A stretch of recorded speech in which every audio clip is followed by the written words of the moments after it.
नमस्कार दोस्तों, मैं हूं डॉक्टर संजीव। आज हम बात करेंगे क्रैम्प्स के बारे में। क्रैम्प्स होते क्या हैं, इसको हिंदी में नस पे नस चढ़ना भी कहते हैं। ये क्यों होते हैं, इसका कुछ घरेलू उपचार और डॉक्टर को आपको कब दिखाना चाहिए।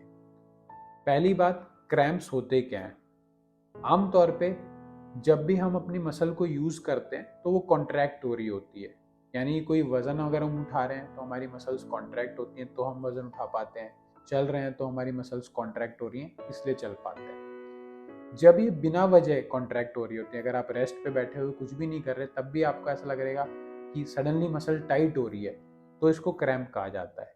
ये आमतौर पे कुछ सेकंड से कुछ मिनट तक लास्ट करता है, उसके बाद ये अपने आप खत्म हो जाता है, पर इसका दर्द आपको कुछ घंटों तक रह सकता है। आखिर मसल क्रैम्प्स होते क्यों हैं? इसके कुछ कॉजेज होते हैं, जैसे एज रिलेटेड।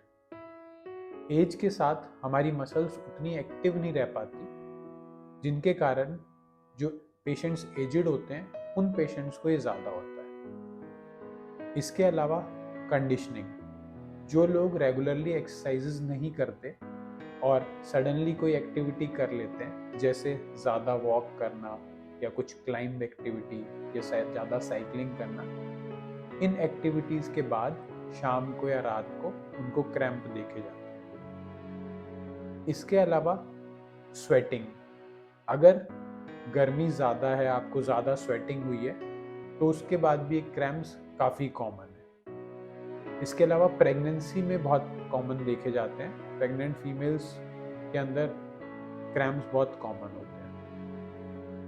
इसके अलावा कुछ डिजीज़ेज़ होती हैं, कुछ बीमारियां होती हैं, अगर आपको बीमारियां हैं तो भी आप प्रोन हो क्रैम्प्स के, आपको बार बार नस पे नस चढ़ सकती है, जैसे कि डायबिटीज़, लिवर की परेशानी या फिर थायराइड की परेशानी। इसके अलावा वेट, ओवरवेट पेशेंट्स के अंदर क्रैम्प्स की जो टेंडेंसी होती है वो ज़्यादा होती है। और कुछ न्यूट्रिशनल डेफिशिएंसी, जैसे कैल्शियम और मैग्नीशियम, अगर ये आपके शरीर में कम है तो भी आपको क्रैम्प हो सकते हैं। अब हम बात करते हैं, अगर आपको क्रैम्प होते हैं तो उसका क्या सॉल्यूशन है। जिस दौरान आपको क्रैम्प हो रहा है, रात को जैसे अगर आपको क्रैम्प हो जाए, तो उस मसल को आपको डीप मसाज करना है। थंब से आप उसकी मसाज कर सकते हो, डीप प्रेस करके रख सकते हो, उससे उसका स्टिमुलेशन कम होता है। दूसरी चीज़ स्ट्रेचिंग, उस मसल की स्ट्रेचिंग हो, इसके लिए हमने अलग से वीडियो बना रखी है, उसका लिंक हम नीचे डाल देंगे, वो आप देख सकते हैं। उस मसल की स्ट्रेचिंग करनी है।